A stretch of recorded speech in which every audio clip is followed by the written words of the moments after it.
Commander Sarah Chen stared at her reflection in the bathroom mirror of Roosevelt High School. The face looking back at her was 16 years old, covered in teenage acne and wearing braces. 3 months ago, this same face had been leading the 47th Tactical Strike Force against the Vorthak Empire in the Andromeda sector. Now she was trying to figure out how to ask someone to prom. The neural dampening collar around her neck hummed softly, suppressing most of her enhanced military implants. The Galactic Council had been very clear about the terms of her punishment. After her unauthorized assault on the Vorthak prison world of Kepler 442b, she was to be stripped of her rank, have her adult memories suppressed, and spend 2 years living as a normal human teenager on Earth. The Council called it rehabilitation through civilian integration. Sarah called it torture. The bathroom door slammed open and 3 girls walked in, chattering loudly about makeup and boys. Sarah recognized them immediately. Ashley Morrison, head cheerleader and daughter of a local businessman. Her tactical assessment kicked in automatically. No real threat, but high social influence, possible ally or enemy depending on approach. The neural collar buzzed, reminding her to think like a teenager, not a military strategist. "Oh my God, Sarah!" Ashley squealed, rushing over. "Are you okay? You look super stressed."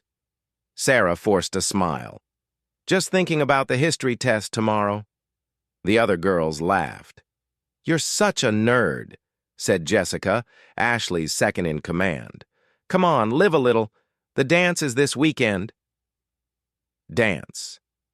Sarah's enhanced memory, even with the dampening, could recall commanding a fleet of 300 starships in perfect formation. Now she was expected to move her body to music in a coordinated fashion with other teenagers. The irony was not lost on her. "I don't really dance," Sarah mumbled. Ashley grabbed her arm with surprising enthusiasm. "That's exactly why you need to come. Look, I know you're new here and kind of quiet, but you seem really cool. Plus, I heard you totally destroyed Kevin in debate class yesterday." Sarah winced. Kevin Morrison, Ashley's older brother and captain of the football team, had made the mistake of arguing about military strategy in their civics class. Sarah had systematically dismantled his arguments using real battlefield experience that she couldn't explain how she knew. The neural collar had given her a mild shock for each tactical detail she'd referenced. "It wasn't that impressive," Sarah said. "He was just wrong about troop movements." "See? You're so smart," Ashley beamed. "You should totally come with us. We can help you pick out a dress and everything." The idea of dress shopping made Sarah's stomach turn. She'd rather face a Vorthak dreadnought squadron. At least those she understood. High school social dynamics were far more complex and unpredictable than interstellar warfare. The bell rang, signaling the end of lunch period. Sarah grabbed her backpack, a simple blue thing that felt impossibly light compared to the combat gear she was used to carrying. Inside were textbooks instead of plasma rifles, pencils instead of tactical scanners. Her next class was Advanced Physics with Mr. Patterson. Sarah had initially been excited about this class, thinking it might provide some intellectual stimulation. Unfortunately, Earth's physics education was about 2 centuries behind current galactic standards. She found herself constantly biting her tongue to avoid correcting the teacher's outdated theories. "Today, we're going to discuss faster-than-light travel," Mr. Patterson announced as students filed in. "As you all know, this is purely theoretical. Einstein's theory of relativity tells us that nothing can travel faster than light." Sarah's hand shot up before she could stop herself. The neural collar hummed a warning. "Yes, Miss Chen? What about, theoretical workarounds, like folding space-time?" Sarah caught herself before mentioning jump drives or quantum tunneling engines, technologies that had been standard for over a century. Mr. Patterson chuckled condescendingly. "That's science fiction, Sarah. We need to focus on real science." Real science. Sarah had personally piloted ships that bent the laws of physics Mr. Patterson taught as absolute truth. She'd seen stars born and die and fast forward during temporal anomaly missions. She'd walked on worlds where gravity flowed upward and time moved in circles. But here, in this classroom, she was just another teenage girl who watched too much TV. After class, Sarah walked to her locker, passing groups of students discussing weekend plans, relationship drama, and college applications. Their biggest concerns were test scores and social status. Just months ago, her biggest concern had been preventing galactic war. The locker next to hers belonged to Marcus Webb, a quiet kid who spent most of his time reading science fiction novels and building model rockets. Sarah had noticed him because he was one of the few students who didn't seem to fit into any particular social group, much like herself. "Hey," Marcus said, carefully placing a pristine copy of Foundation by Isaac Asimov in his locker. "Rough day?" Sarah looked at the book and felt a pang of nostalgia. Asimov's fictional psychohistory was primitive compared to the actual predictive algorithms used by galactic strategists, but it was remarkably close to the real thing. "Just thinking about the future," she said. "The future's overrated," Marcus replied with a slight smile. "I prefer the past, simpler times." If only he knew. Sarah's simpler times involved commanding space fleets and making decisions that affected billions of lives. Now she struggled to decide what to have for lunch. "Are you going to the dance?" she asked, surprising herself. The question had popped out before she could think about it. Marcus looked equally surprised. "I wasn't planning on it. Not really my scene. You?" "Ashley wants me to go with her group," Sarah said. "But honestly, I have no idea how to be normal at these things." Marcus laughed. "Join the club. I've been trying to figure out normal for 16 years without much success." They walked toward the exit together, past bulletin boards covered with college recruitment flyers and club announcements. Sarah found herself reading the military recruitment posters with professional interest.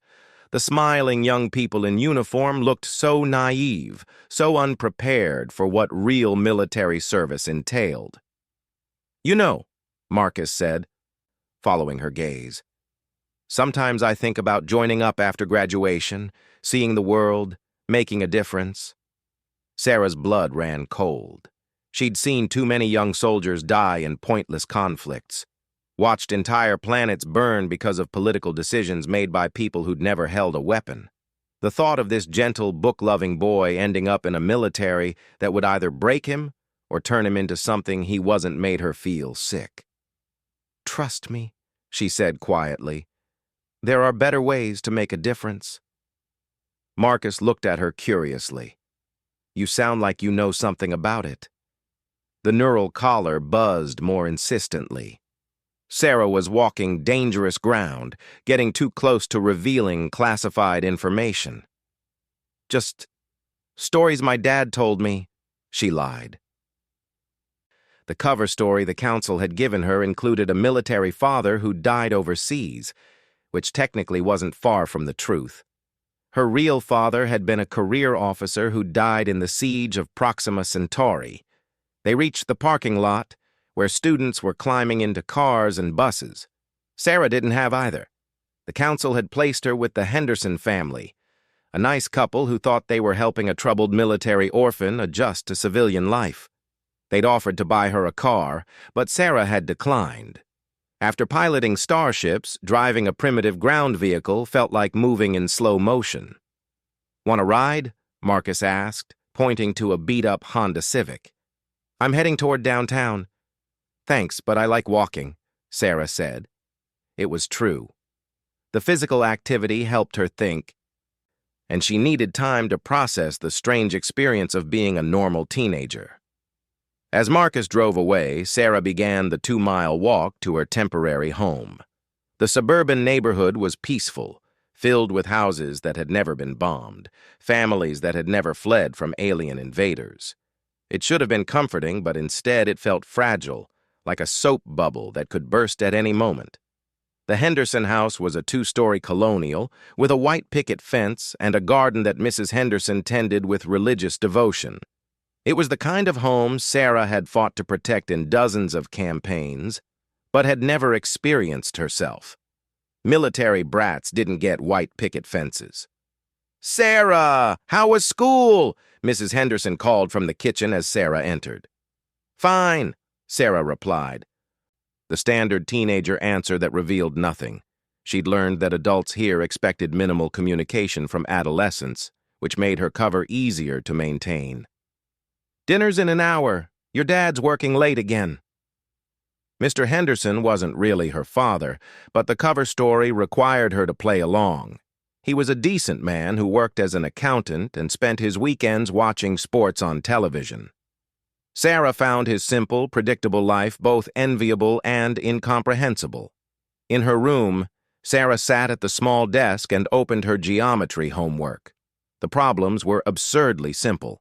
Equations she could solve in her head faster than she could write them down. But she forced herself to work through them slowly, showing all her work like a normal student would. Her enhanced memory kept drifting to the last battle she'd commanded. The Vorthak had been using captured human worlds as staging areas for their push toward Earth. Sarah's mission had been to gather intelligence and report back. Instead, she'd seen the concentration camps, the systematic extermination of human colonists, and she'd made a command decision that violated every order she'd been given. The assault on Kepler 442b had been brilliant from a tactical standpoint. Her small strike force had disabled the planet's defenses, liberated 3 prison camps, and evacuated over 50,000 human prisoners before the Vorthak could mount a response. It was the kind of operation that would have made her a legend if she'd had authorization to carry it out. But she hadn't, and the Galactic Council valued political stability over human lives.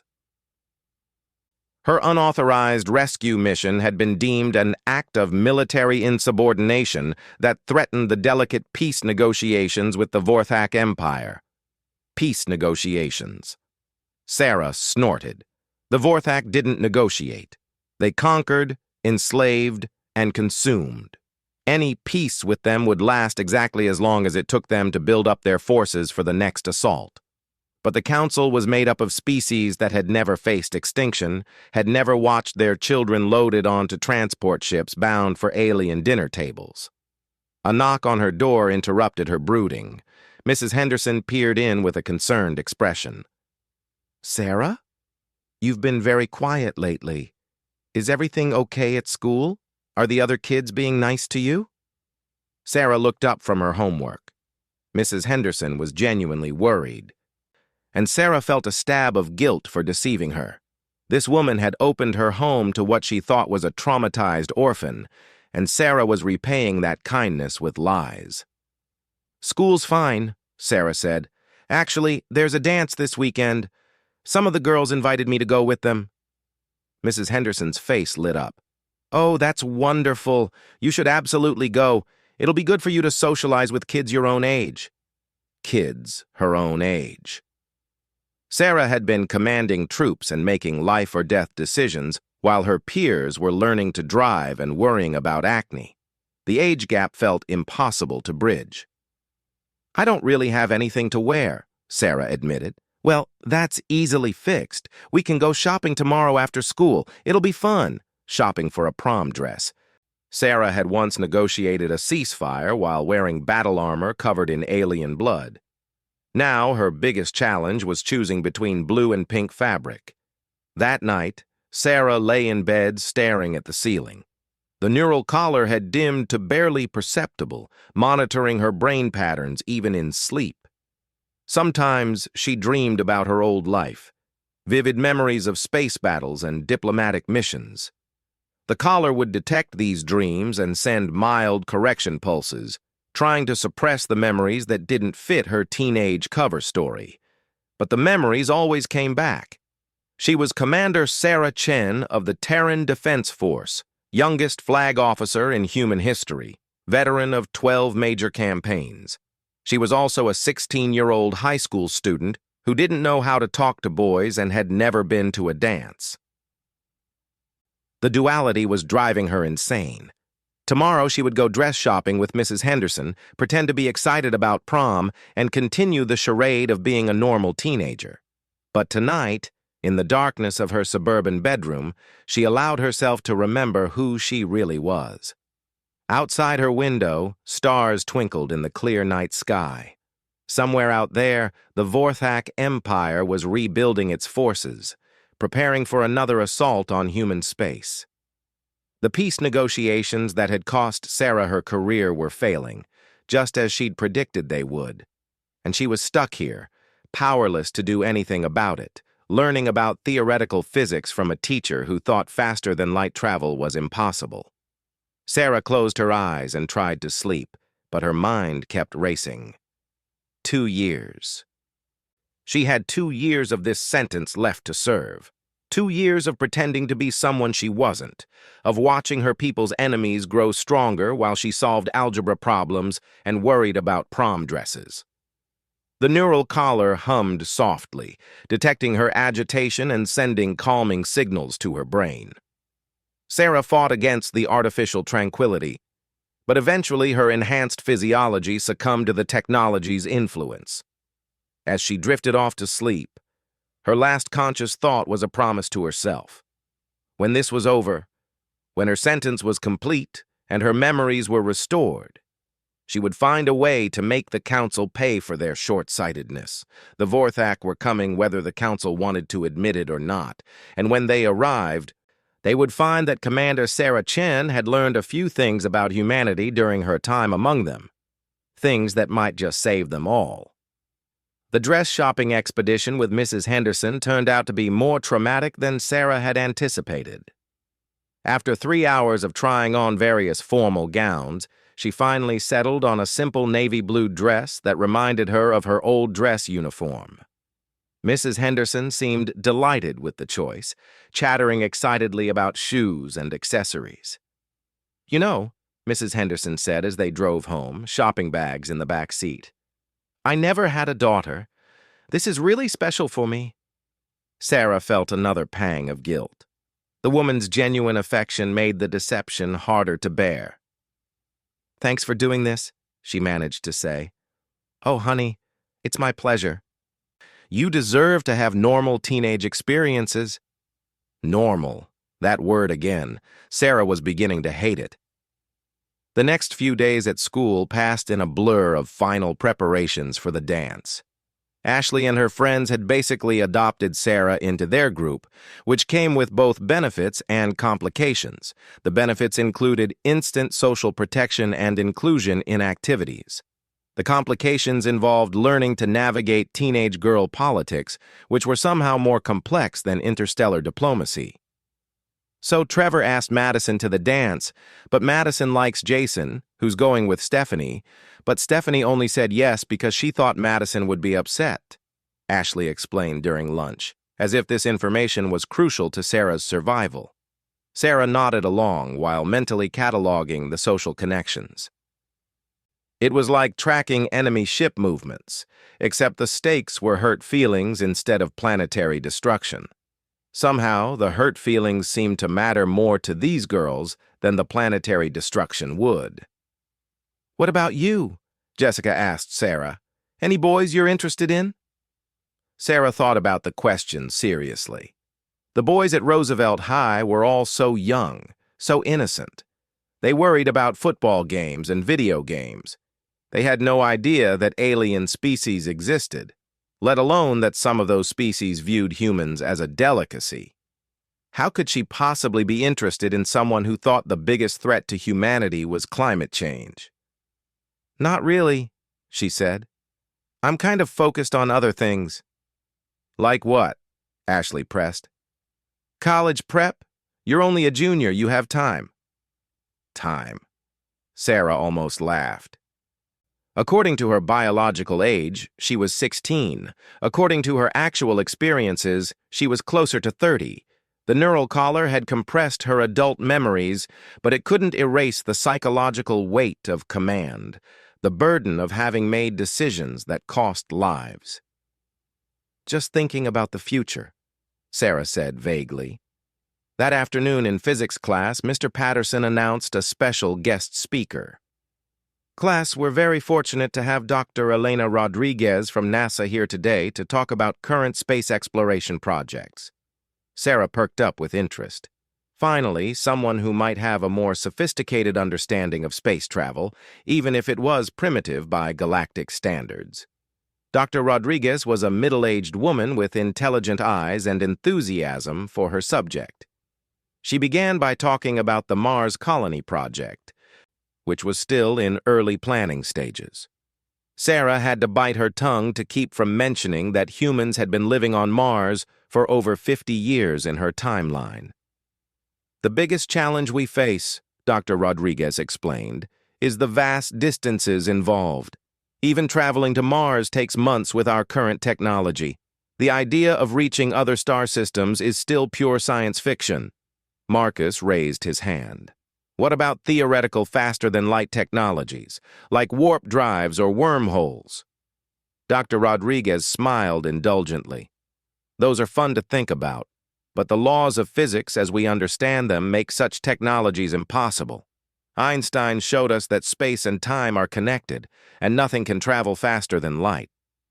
Sarah's enhanced memory flashed to her first jump through hyperspace, the strange sensation of reality bending around her ship as it slipped between dimensions. She remembered the first time she'd seen a jump gate, a massive ring of exotic matter that could fold space-time like origami. But what if space and time could be manipulated directly? Sarah found herself asking. Hypothetically, I mean. Dr. Rodriguez looked thoughtful. Well, hypothetically, if we could somehow manipulate the fabric of space-time itself, we might be able to create shortcuts between distant points. But the energy requirements would be astronomical. We're talking about the power output of entire stars. Sarah nodded, remembering the massive fusion reactors that powered jump gates. Humans had learned to harness stellar energy through zero-point extraction, a technology that wouldn't be discovered on Earth for another century. After the presentation, Dr. Rodriguez lingered to chat with interested students. Sarah found herself drawn into a conversation about theoretical physics that she had to carefully navigate, avoiding revealing too much knowledge. You have some very sophisticated questions for a high school student, Dr. Rodriguez observed. Have you considered a career in aerospace engineering? Maybe, Sarah said. The irony was overwhelming. She'd already had a career in aerospace, commanding ships that this woman couldn't even imagine. Here's my card, Dr. Rodriguez said. If you're serious about science, give me a call. NASA has internship programs for promising students. Sarah pocketed the card, wondering what would happen if she showed up at NASA with her real knowledge of space technology. Probably a very uncomfortable conversation with some government agents. Walking home that afternoon, Sarah found herself thinking about the presentation. Earth's space program was so primitive, so limited by their understanding of physics. In her timeline, humans had been forced to advance rapidly when first contact with alien species revealed how far behind they were. The Vorthak invasion had accelerated human technological development by centuries in just a few decades. But this Earth was peaceful, ignorant of the dangers that waited among the stars, but peaceful. Sarah found herself wondering if that was better. Maybe it was kinder to let them advance slowly, to enjoy their simple lives without the burden of knowing about galactic threats. The thought depressed her. In her experience, ignorance wasn't bliss. It was just delayed terror.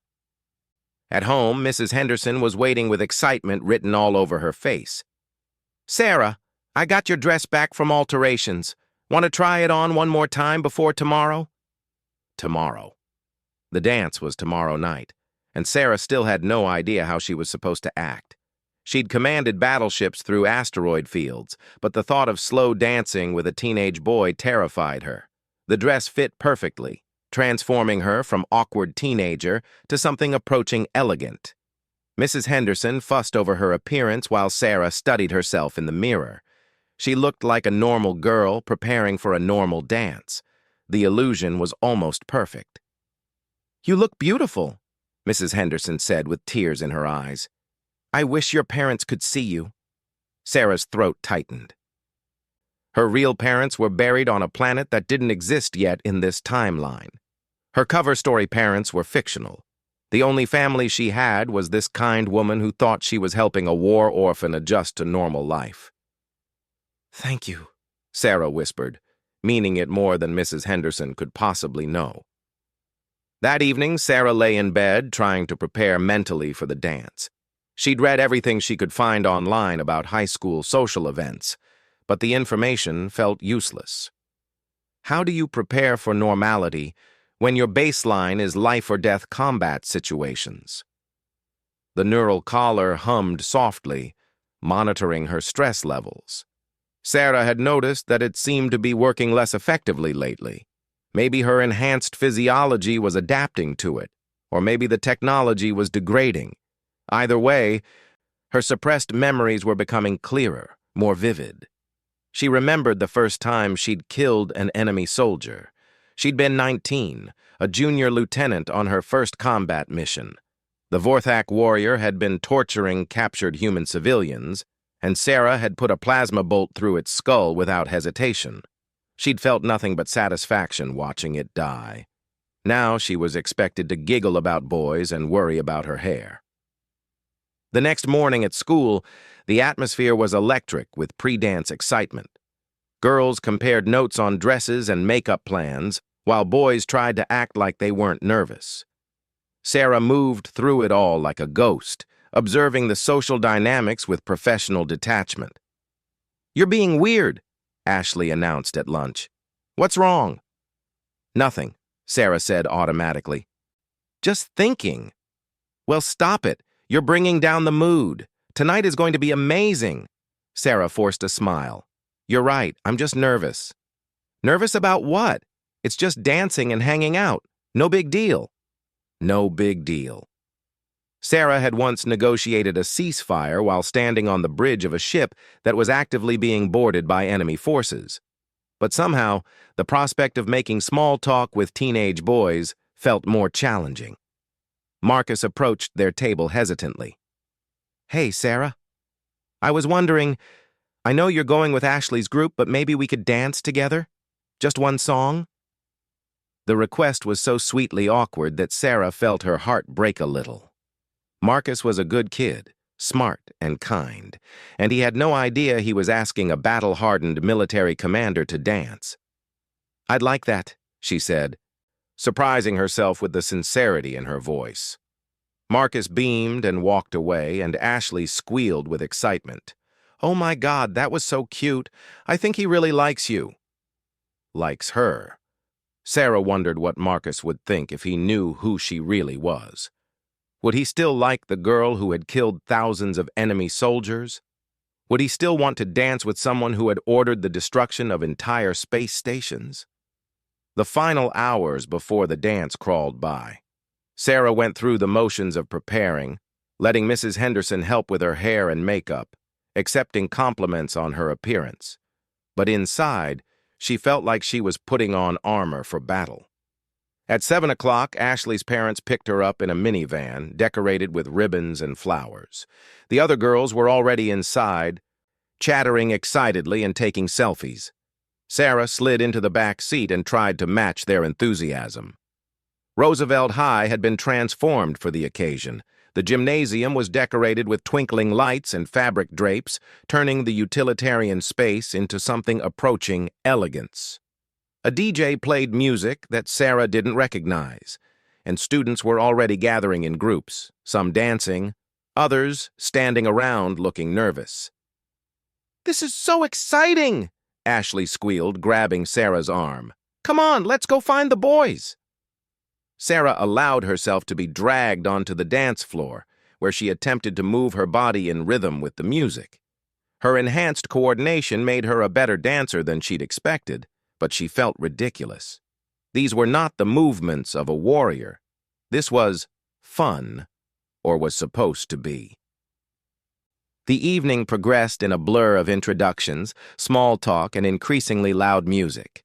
Sarah found herself genuinely enjoying some moments, particularly when she danced with Marcus. He was a surprisingly good dancer, and his obvious nervousness was endearing rather than annoying.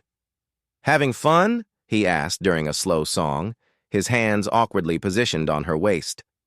"More than I expected," Sarah admitted. It was true. For brief moments, she could almost forget who she really was and just be a teenage girl at her first dance. But then someone would make a comment about the future, or about college plans, or about how this was just the beginning of their real lives, and the weight of her deception would come crashing back down. During a break in the dancing, Sarah stepped outside for air. The school parking lot was quiet except for a few other students who needed space from the crowd. She looked up at the stars, barely visible through the light pollution of the city. Somewhere up there, her real life was waiting. Her ship, her crew, her war. This dance, this school, this entire identity was just a temporary pause in the story of who she really was. But looking back through the windows at the warm light and laughing teenagers, Sarah felt a strange longing. What would it have been like to actually be 16? To have normal concerns and normal dreams, to dance without the weight of command responsibility pressing down on her shoulders? "There you are!" Ashley appeared in the doorway, slightly out of breath. "The last dance is starting. You have to come in." Sarah took one more look at the stars, then followed Ashley back inside. The final song was slow and romantic, and Marcus appeared at her side with a shy smile. As they moved together on the dance floor, Sarah allowed herself to live fully in the moment. Just for these few minutes, she wasn't a displaced military commander or a girl living a lie. She was just Sarah, dancing with a boy who liked her, surrounded by classmates who accepted her as one of their own. When the music ended and the lights came up, Sarah felt a profound sense of loss. The dance was over, and tomorrow she would go back to being a fraud. But for one evening, she had experienced something she'd never had before, a normal teenage memory that was entirely her own. Walking to Ashley's parents' car, Sarah caught sight of her reflection in a store window. The girl looking back at her was flushed and happy. Her carefully styled hair slightly messed from dancing. She looked like any other teenager who'd just had a wonderful time at her first dance. The image would stay with her for the rest of her life, a reminder of the person she might have been in a different world, a different timeline. The girl who could have grown up slowly, who could have worried about normal things and dreamed normal dreams. But that girl was a fiction, just like everything else about her current life. Tomorrow, she would wake up as Commander Sarah Chen, temporarily trapped in a teenager's body, counting down the days until she could reclaim her real identity and return to the war that was waiting for her. Tonight, though, she had danced, and somehow that felt like a victory all its own. 3 weeks after the dance, Sarah's carefully constructed normal life began to unravel. It started with the nightmares, vivid dreams of space battles that the neural collar couldn't fully suppress. She would wake up in cold sweats, remembering the feeling of commanding a ship as it burned through enemy formations, the weight of thousands of lives depending on her decisions. Mrs. Henderson noticed the change immediately. "Sarah, honey, you look exhausted. Are you sleeping okay?" "Just school stress," Sarah lied, pushing eggs around her plate at breakfast. The truth was that her enhanced memory was fighting back against the suppression technology. Every night brought clearer recollections of her real life, and every morning she had to work harder to pretend to be a normal teenager. At school, her performance in classes was becoming erratic. Sometimes she would answer questions with knowledge that a high school student shouldn't possess, then have to fumble for explanations. In advanced physics, she accidentally solved a problem using quantum mechanics principles that wouldn't be taught at this level for decades. "Miss Chen," Mr. Patterson said after class, his tone concerned, I'd like to speak with you privately." Sarah's blood ran cold. The neural collar buzzed a warning as her stress levels spiked. "I've noticed some unusual patterns in your work," Mr. Patterson continued. "Your understanding of complex physics concepts seems far beyond what we've covered in class. Where are you learning this material?" "Online," Sarah said quickly. "I read a lot of science articles." Mr. Patterson looked skeptical but didn't press the issue. "Well, whatever you're doing, keep it up. You have a remarkable intuitive grasp of advanced concepts." If only he knew that her intuitive grasp came from years of working with technology that operated on those principles. During lunch, Sarah sat with Ashley's group, but found it increasingly difficult to participate in their conversations. They were planning a spring break trip to the beach, discussing college applications, and debating whether Jessica should date the new boy in their chemistry class. Their concerns felt impossibly trivial. "Earth to Sarah," Ashley said, waving a hand in front of her face. "You're spacing out again." "Sorry," Sarah mumbled. "Just tired." "You've been tired a lot lately," Jessica observed. "Maybe you should see a doctor." A doctor was the last thing Sarah needed. Medical scans might reveal the neural collar, or worse, the biological enhancements that made her stronger and faster than normal humans. The council had been very clear that her cover identity must remain intact. Marcus slid into the seat next to her, carrying a lunch tray and a worn paperback novel. "Reading anything interesting?" Sarah asked, grateful for a distraction. "The Forever War by Joe Haldeman," Marcus replied. "It's about soldiers fighting an interstellar war that lasts centuries due to time dilation." Sarah's heart stopped. She knew that book. It had been required reading at the academy, considered one of the most accurate fictional depictions of military life in space. The parallels to her own situation were uncomfortably close. "Any good?" she managed to ask. "Incredible. It really makes you think about the cost of war, you know? How soldiers become disconnected from the society they're fighting to protect." Marcus looked at her intently. "Sometimes I feel like you understand that kind of disconnection." The neural collar was buzzing constantly now, detecting dangerous levels of emotional stress. Sarah forced herself to smile. "It's just a book, Marcus." But his words haunted her for the rest of the day. Disconnected from the society they're fighting to protect. That was exactly what had happened to her. She'd spent so long in command, making impossible decisions in the void between stars, that she'd lost touch with the humanity she was defending. That evening, Sarah's situation took a turn for the worse. She was working on calculus homework when the neural collar suddenly sent a sharp pain through her skull. Her enhanced memory flashed with images of the siege of Proxima Centauri, her father's death, the moment she'd first taken command of a starship. "Sarah!" Mrs. Henderson's voice came from downstairs. "Dinner!" Sarah tried to stand, but another wave of pain hit her. The collar was malfunctioning, its suppression protocols fighting against her naturally enhanced neural pathways. Memories were flooding back faster than the device could process them. She remembered the real reason she'd been court-martialed. Yes, she'd violated orders by attacking Kepler 442b. But the deeper truth was that she'd discovered something the Council wanted buried. The peace negotiations with the Vorthak weren't just failing. They were a deliberate stalling tactic. The Vorthak had infiltrated the Council itself. Sarah gripped her desk as the full scope of the conspiracy became clear. Several council members weren't just naive peacekeepers. They were collaborators, bought and paid for with promises of power in the new order the Vorthak would establish. Her unauthorized rescue mission had threatened to expose their treachery. The neural collar sparked and went silent.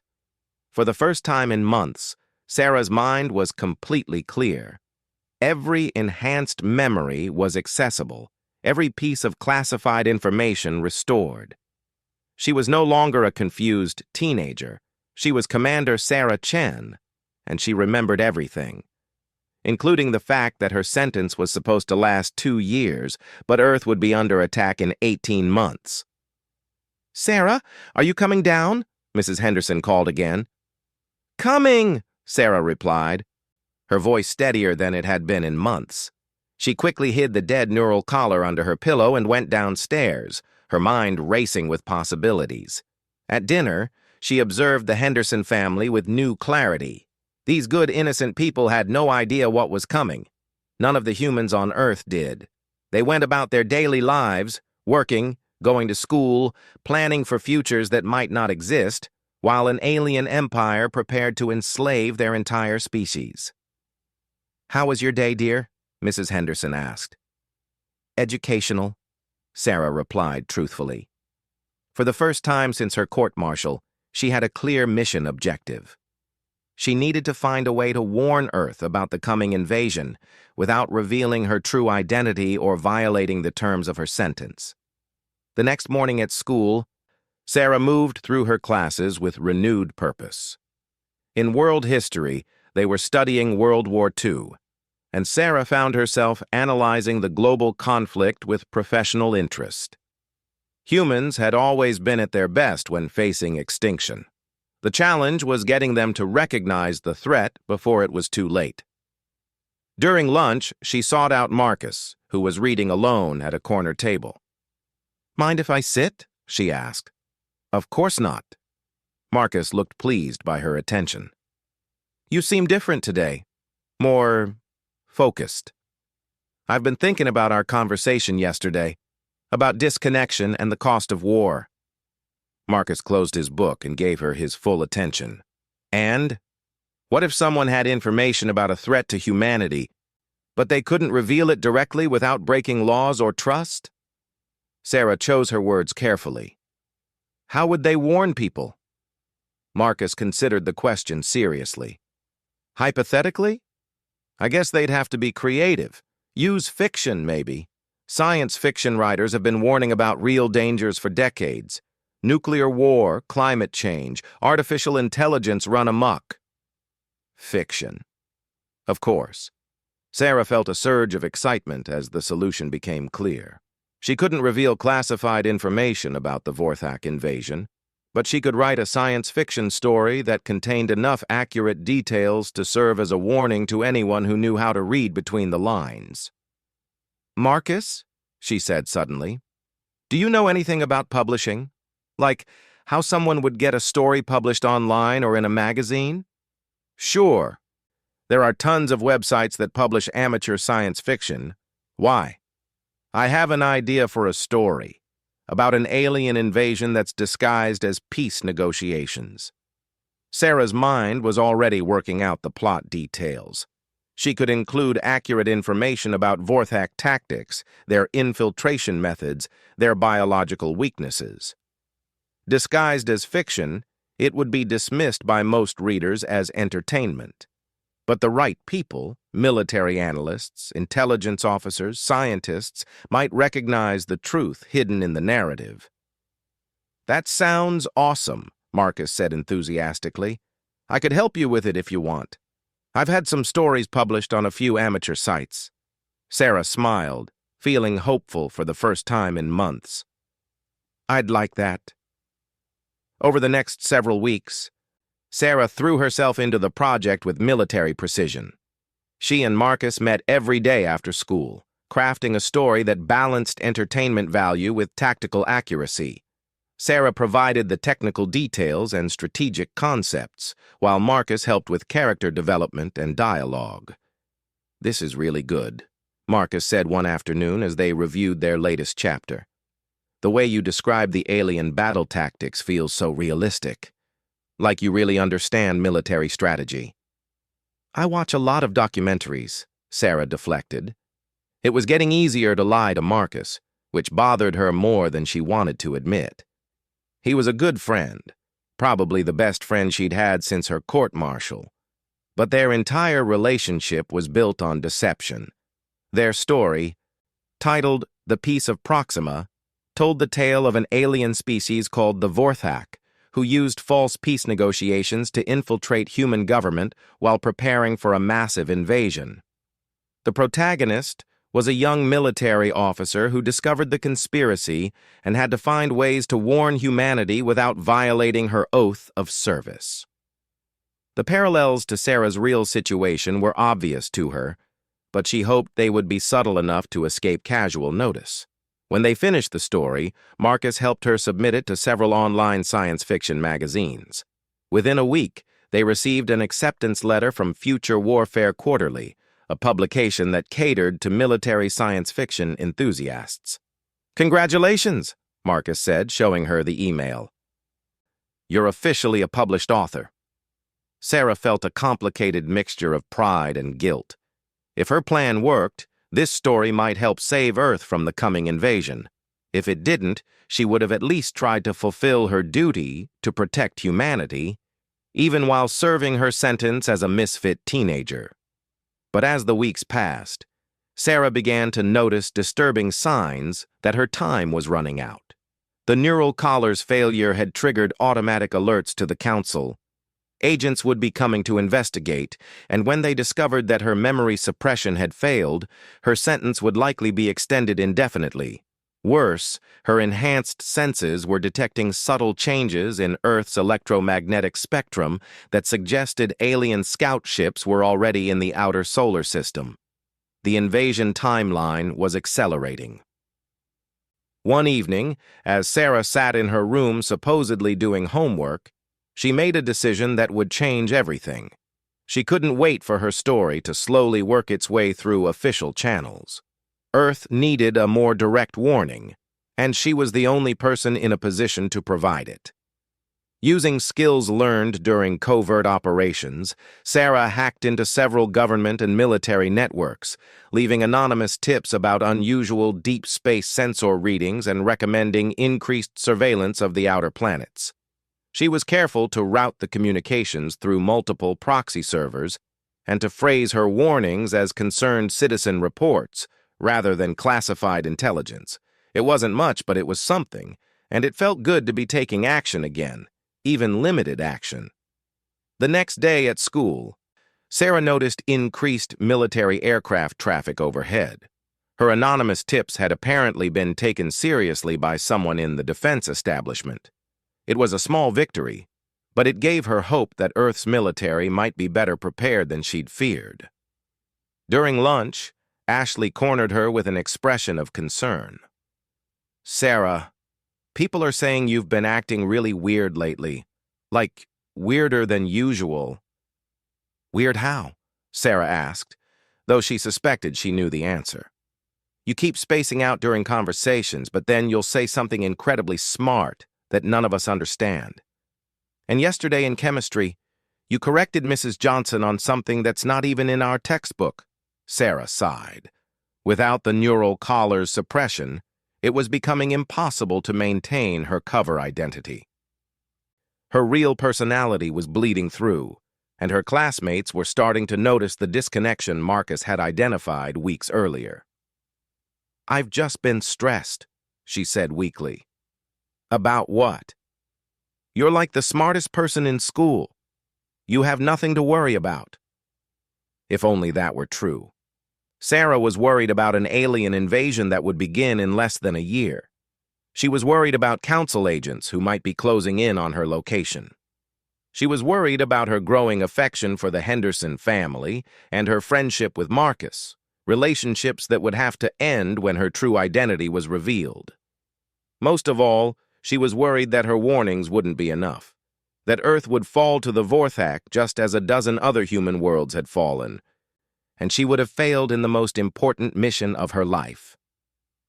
That night, Sarah lay awake, staring at the ceiling and planning her next moves. The neural collar was definitely dead, which meant council agents would arrive within days to investigate. When they discovered her memory restoration, they would either extend her sentence indefinitely or impose something even worse, unless she disappeared first. The thought of running felt like cowardice, but staying put would accomplish nothing. If she could evade capture long enough to establish contact with loyal elements in Earth's defense forces, she might be able to provide more substantial warnings about the coming invasion. But leaving would mean abandoning the Henderson family, who had shown her nothing but kindness. It would mean breaking Marcus's heart and confirming Ashley's suspicions that something was fundamentally wrong with her. It would mean giving up the closest thing to a normal life she'd ever had. Sarah closed her eyes and tried to imagine a future where she could stay, where she could graduate from Roosevelt High and go to college, and maybe even marry Marcus and live happily ever after in suburban normalcy. The vision was impossibly appealing and utterly impossible. By morning, she had made her choice. Commander Sarah Chen had been given a mission to protect humanity, and that mission took precedence over her personal desires. The misfit teenager would have to disappear so the military leader could return. She spent the day saying goodbye without saying goodbye, memorizing the faces of her classmates, the sound of Mrs. Henderson's laughter, the feeling of Marcus's hand holding hers during their last dance. That evening, as the Henderson family slept, Sarah gathered her few possessions and slipped out into the night. She left behind a note thanking them for their kindness and apologizing for the deception, though she couldn't explain the real reasons for her departure. Standing on the sidewalk outside the house that had been her home for 6 months, Sarah looked back at the warm light spilling from the windows. Somewhere inside, Mrs. Henderson's family photos included pictures of her at the school dance, smiling and happy and normal. That girl in the photos would always exist in this moment, in this timeline. But Sarah Chen had work to do. The war was coming whether Earth was ready or not. And the misfit teenager who had learned to dance was about to become a military commander again, fighting not just for victory, but for the survival of everything she had come to love about humanity. As she walked away from her temporary life toward an uncertain future, Sarah carried with her the memory of one perfect evening on a high school dance floor. It wasn't much to build a life on, but it was enough to remind her what she was fighting for. The stars above held no answers, only enemies. But down here on Earth, among the humans she had sworn to protect, Sarah had finally learned what home felt like. Now she just had to find a way to save it.